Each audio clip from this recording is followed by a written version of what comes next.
They tried to humiliate her, to turn her into a spectacle in front of the rich and powerful. But this time, silence would not save them. Watch until the end, because what happened in that mansion will leave you in shock.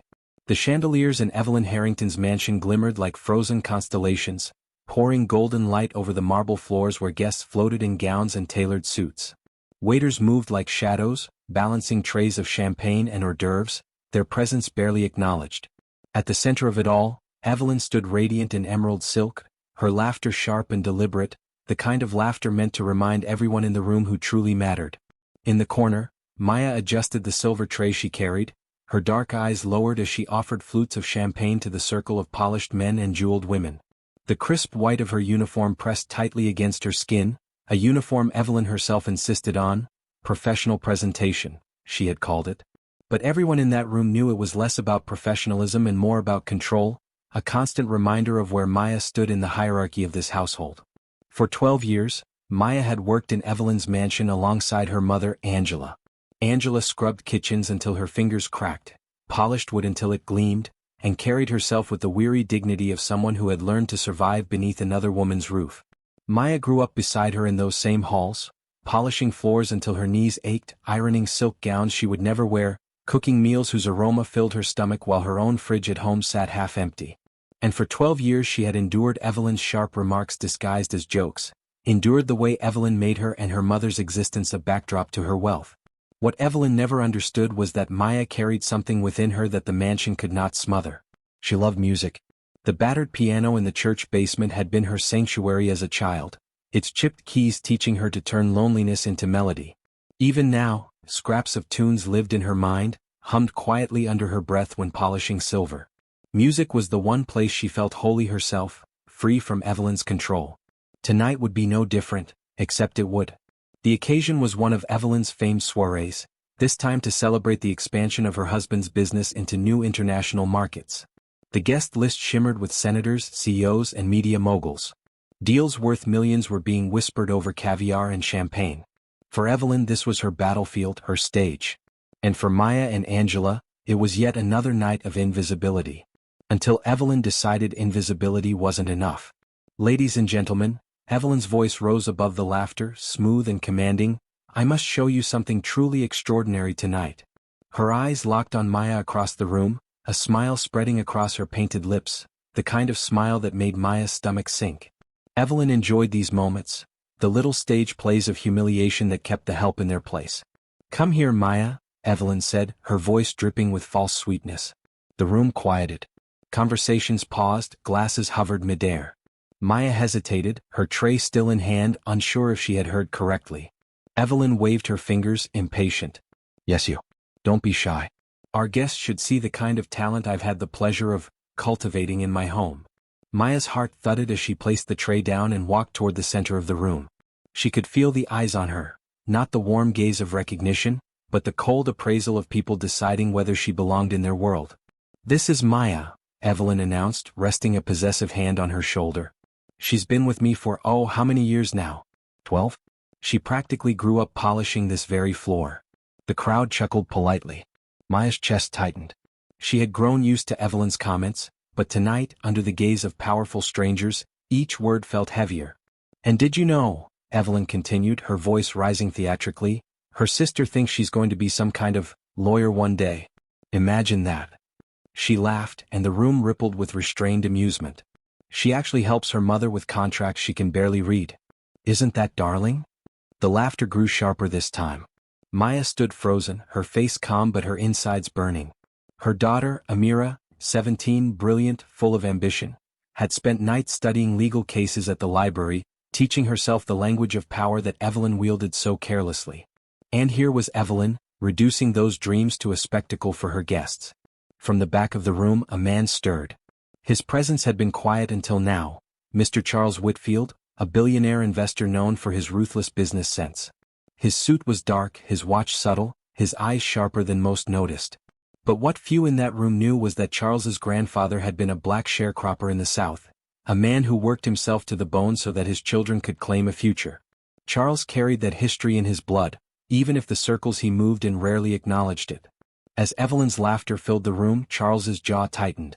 He saw not a harmless joke but something older, heavier, more insidious. The centuries-old tradition of mocking ambition when it came from people who weren't supposed to dream. Evelyn wasn't finished. She turned to Meya, her eyes glinting with cruelty disguised as charm. "Why don't you tell our guests, dear, what your brilliant Amira always says when she's buried in her books? Something about defending the defenseless? Isn't that precious?" The crowd chuckled again. Evelyn basked in it. She thought she was entertaining them. She thought no one would dare challenge her in her own house. But Charles Whitfield placed his glass on the table with deliberate weight. The sound cut through the laughter like a gavel in a courtroom. Heads turned. Conversations halted. Evelyn looked up, startled and used to being interrupted. Charles's eyes lingered on Meya, and for a moment she felt something she had not felt in a long time: recognition. Not as a servant, not as background, but as a human being standing in the center of a gilded cage. The room held its breath. And in that silence something began to shift. For a moment, the only sound in Evelyn Harrington's glittering living room was the faint hum of the chandelier bulbs. The crowd shifted uneasily, uncertain why Charles Whitfield, a man whose silence carried more weight than most politicians' speeches, had interrupted. Evelyn, caught off guard, forced a laugh to reclaim her stage. "Charles," she said, her diamond earrings catching the light, "don't tell me you're taking this seriously. We were just having a little fun." But Charles did not smile. His gaze remained steady, fixed not on Evelyn but on Meya. The weight of it made her throat tighten. For 12 years she had stood in this house unseen. Tonight, someone with power was looking at her as though she mattered. "I don't find amusement in belittling ambition," Charles said finally, his voice calm but cutting through the silence like a blade. His words were not loud, but in that room they landed heavier than thunder. A ripple passed through the guests. Evelyn's lips tightened. For the first time that evening she felt control slipping from her grasp. "Oh, come now," she replied, voice pitched high with forced charm. "Surely you can see the humor in it? The sister of a maid talking about becoming a lawyer? It's adorable." Meya's hands clenched at her sides. Every nerve in her body screamed to defend Amira, but years of experience had taught her the dangers of speaking out. Evelyn wielded power not just with her wealth, but with her influence. A single word from her could cost Meya not only her job but her reputation. But Charles leaned forward in his chair, his sharp features carved in disapproval. "Adorable? No, Evelyn. What's adorable is how you mistake cruelty for sophistication." The word struck the air like a slap. A few guests coughed awkwardly. Others shifted uncomfortably, realizing the evening was veering off script. Evelyn's smile faltered, but her pride forced her to push forward. "You misunderstand," she said smoothly, though her voice betrayed a crack. "I support ambition. After all, isn't that why we host these events? To raise awareness, to inspire." Charles cut her off with a slow shake of his head. "No. You host these events to remind everyone of their place. And tonight, you chose to make this young woman and her sister the punchline of your performance." All eyes turned to Meya. Her cheeks burned, but there was something in Charles's tone, steady, unyielding, that stirred a fire she had long buried. For years, Meya had endured Evelyn's sharp comments, telling herself it was the price of survival. She remembered the nights she returned home late, her sister Amira waiting up, textbooks spread across the kitchen table. "One day, Meya," Amira would whisper, her voice filled with youthful certainty. "One day they won't laugh at us." And each time, Meya had kissed the top of Amira's head, swallowing her own doubts, praying that day would come. Now, in this glittering prison of marble and chandeliers, with powerful men and women watching, that day seemed closer than ever. Evelyn laughed again, but the sound was brittle this time. "Charles, really, must we turn this into a moral crusade? You've always been far too sentimental for this crowd." "Sentimental?" Charles's eyes narrowed. "No, Evelyn. I simply remember what you and your friends so easily forget, that dignity is not a privilege granted by wealth. It is a right." The words sent a hush over the room. Some of the guests lowered their eyes, ashamed. Others stared at Charles with curiosity, and used to hearing anyone challenge Evelyn in her own home. Evelyn's mask of control cracked further. Her tone sharpened. "With all due respect, Charles, you're blowing this out of proportion. She's an employee. She should be grateful to be here at all." "Grateful." The word sliced through Meya's chest like glass. "Grateful for 12 years of servitude? Grateful for humiliation disguised as humor? Grateful for the scraps of dignity left after each insult?" She felt her throat close, her eyes sting, but then she remembered Amira, the girl who believed in justice, who believed her sister's sacrifices meant something. For the first time Meya lifted her chin. Her voice was soft, but it carried through the silence. "With all due respect, ma'am, I am grateful." Evelyn smirked triumphantly, certain the woman was about to thank her. But then Meya continued, her tone steady, her words trembling with restrained strength. "I am grateful for my sister. For her belief that this world can be better than what she sees in rooms like this. I am grateful that she studies every night while I polish floors, because she refuses to let her future be written by someone else's prejudice. I am grateful for the strength to survive insults so she never has to bend the way I did." The room went silent. Maya's hands shook, but her voice did not falter. "But I will never be grateful for being made into a joke." The air crackled. Some guests shifted uncomfortably, others looked away. But Charles leaned back, his eyes gleaming with a rare, quiet pride. Evelyn's face hardened. "How dare you?" she began, but Charles rose from his seat. The movement alone silenced her. "I'll tell you how she dares," Charles said, his voice rising with rare force. "She dares because she has spent her life working harder than any of us in this room, and the only thing she receives in return is mockery. She dares because her sister has dreams bigger than the cages you try to lock them in. She dares because dignity doesn't belong to you, Evelyn. And no amount of money, no number of soirees, can buy the right to strip it from her." Gasps filled the room. Evelyn's eyes darted wildly, searching for support among her guests, but found none. For years they had laughed at her cruelty out of convenience, but now, faced with Charles's authority, their silence condemned her. And in that silence, something irreversible happened. Meya, for the first time in 12 years, was no longer invisible. The night ended not with applause as Evelyn Harrington had intended, but with a suffocating silence. Guests filed out of the mansion with tight smiles, whispering into their champagne flutes, avoiding Evelyn's eyes. The music that once filled the hall had sputtered into nothing, leaving behind the awkward scrape of heels against polished marble and the lingering echo of Charles Whitfield's words. Evelyn stood in the center of her ballroom like a queen whose crown had been knocked askew. Her jaw was tight, her perfectly painted lips pulled into a brittle smile as she told departing guests, "Do come again soon." But her eyes betrayed her rage. Meya saw it, though she kept her head bowed, clutching the serving tray like a shield. She knew that look. For 12 years she and Angela had lived under the weight of it. When the last guest disappeared into the night and the heavy double doors shut, Evelyn turned sharply toward Meya. "You embarrassed me," she hissed. The words, though whispered, carried the venom of a shouted curse. Meya swallowed hard. "I only spoke the truth."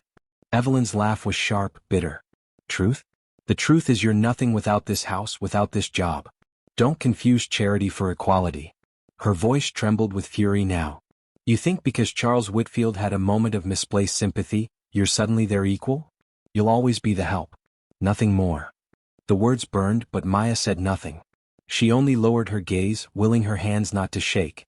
She thought of Amira waiting at home, textbooks spread across the table, believing in a world kinder than this one. That belief was the only thing Meya needed to protect. Evelyn stormed off, her heels clicking against marble like gavel strikes, sealing her sentence. "Finish cleaning up. And remember your place." The chandeliers still glowed above, casting cruel light on the half-empty glasses and crumpled napkins strewn across the tables. Meya moved quietly through the wreckage, gathering shards of crystal someone had dropped, wiping away stains left behind by careless laughter. Every gesture felt heavier than it should have, weighed down by Evelyn's words, by the memory of the room's piercing silence. Yet beneath that heaviness something flickered. A spark. For years, Meya had told herself survival meant silence, but tonight she had spoken. And though her voice had trembled, it had carried. She had seen it in the guests' faces, the shift, the unease, the shame. For the first time, Evelyn's cruelty had not been met with applause but with condemnation. When Meya finally left the mansion, the night air wrapped around her like balm. The streets were quiet, the glow of the city distant, muffled. She walked slowly, her shoes worn thin from years of service, her heart pounding not just with fear of retribution, but with something stranger. Hope. At home, Amira sat exactly where Meya knew she would be, hunched over the kitchen table, pencil in hand, notebooks spread like a shield around her. Her eyes lit up when her sister entered. "Meya, you're late. Was it another long night?" Meya forced a tired smile. "Something like that." She kissed the top of Amira's head, inhaling the faint scent of pencil shavings and ink. "What are you working on?" "Mock trial prep," Amira said proudly. Our coach says I have the strongest arguments in class. He thinks I could win regionals. Maya's chest swelled with pride and ache all at once. She sat beside her sister, brushing her fingers over the neat rows of handwritten notes. You will win, she whispered. And for the first time she almost believed it. But the next morning the consequences of speaking truth revealed themselves. When Meya arrived at the mansion the air was colder, sharper. The staff avoided her eyes, whispers trailing behind her like shadows. Evelyn's command echoed across the hall. From now on she handles the dirtiest tasks. Let her remember who she is. And so, Meya was sent to scrub floors instead of polishing silver, to haul trash instead of serving wine. Her hands cracked from bleach, her knees ached from stone. Every order Evelyn gave was laced with spite, a punishment for daring to exist beyond her assigned place. But word traveled quickly in circles of wealth, and the story of that night did not die as Evelyn hoped. Guests whispered about Charles Whitfield's defense of the maid. Some spoke of the shame they felt. Others defended Evelyn, claiming the woman was ungrateful. Yet all agreed on one thing: something had shifted. Charles himself was not done. 2 days after the incident he called Evelyn directly. Their conversation was brief, but its impact rippled. Humiliation does not suit you, he said simply before ending the call. Evelyn's fury deepened, but the seed of her unraveling had been planted. For Meya, each day became a trial of endurance. The work grew harsher, the insults sharper. Yet at night, when she returned home, she found strength in Amira's determination.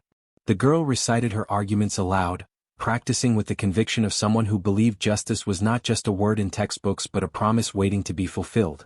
And Meya, exhausted, listened. Each word was a reminder of why she endured. Each declaration of objection from her sister's lips was a small rebellion against the chains Evelyn tried to tighten. Still the cracks in the glass grew. Evelyn's punishment, meant to silence Meya, instead exposed the ugliness beneath her carefully crafted image. Staff began to murmur among themselves, questioning the fairness of her cruelty. Some had been silent witnesses for years. Now they wondered if silence was still safe. And somewhere beyond the gilded gates of Evelyn's estate, Charles Whitfield considered his next move. He had seen something in Meya that night: resilience that could not be bought, dignity that refused to bow. He had resources Evelyn could never strip away, and for the first time in years he intended to use them. Meya did not yet know it, but her life, and her sister's future, had already begun to change. The morning of Evelyn Harrington's grand charity gala arrived with a peculiar stillness. The mansion, usually humming with controlled chaos, seemed to pulse with unspoken tension. Staff scurried in polished shoes, arranging flowers taller than themselves, aligning cutlery with military precision. Every corner of the ballroom shimmered, chandeliers freshly dusted, silk drapes cascading like waterfalls, and crystal glasses filled with the promise of vintage wine. Yet beneath the shine a storm brewed. Meya could feel it in her bones. 4 weeks she had endured Evelyn's wrath, the cruel assignments, the whispered reminders of her place, the punishments delivered not with raised hands but with sharpened words meant to carve away her dignity. Each task had been meant to break her, yet somehow she endured. Her back ached, her hands bore raw cracks from bleach, but her spirit remained unbowed. Angela, her mother, moved quietly at her side, her shoulders straighter than they should have been after years of the same burden. Meya had often drawn her strength from Angela's resilience, the way she bore each humiliation not as defeat but as a shield for her daughters. Tonight, however, both mother and daughter knew that Evelyn had something sharper in mind. Evelyn had orchestrated the gala as a grand performance, an attempt to mend the whispers left behind by the piano incident. The guest list shimmered with senators, philanthropists, and millionaires who built their empires on both wealth and image. Among them one name stood out: Charles Whitfield. The man whose quiet defense of Meya weeks ago had rippled through the city's elite. Evelyn hated him for it, yet she could not afford to exclude him. Meya worked silently, moving trays of hors d'oeuvres past towering gowns and pressed suits. She had learned to exist as a shadow in these gatherings, but tonight the weight of Evelyn's eyes pressed harder against her.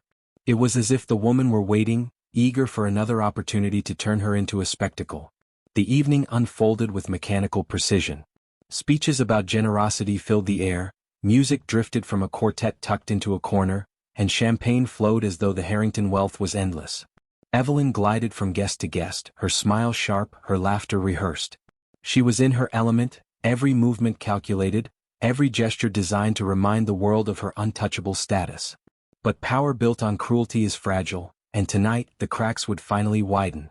As Meya passed through the crowd with a tray of glasses, Evelyn's voice rang out across the hall. "Ladies and gentlemen," she said, tapping her crystal flute. The room hushed, the quartet silenced their bows, and all eyes turned to her. "Tonight," Evelyn began, her tone syrupy, "we celebrate not only generosity but also refinement, the beauty of culture and talent." And speaking of talent, her eyes slid toward Meya like a blade finding its mark. Meya froze. The tray trembled in her hands. "Why not give us a little entertainment?" Evelyn purred. "Meya, darling, the piano is waiting." A ripple moved through the guests. Some recognized the cruel edge in her voice, others looked on with idle curiosity. The memory of the last performance lingered still, the night Meya had silenced the room, only for Evelyn to twist it into humiliation afterward. Angela, working near the buffet, caught her daughter's eyes, her face etched with dread. But Evelyn's command left no room for refusal. To disobey would mean worse punishment later. Slowly Meya crossed the ballroom.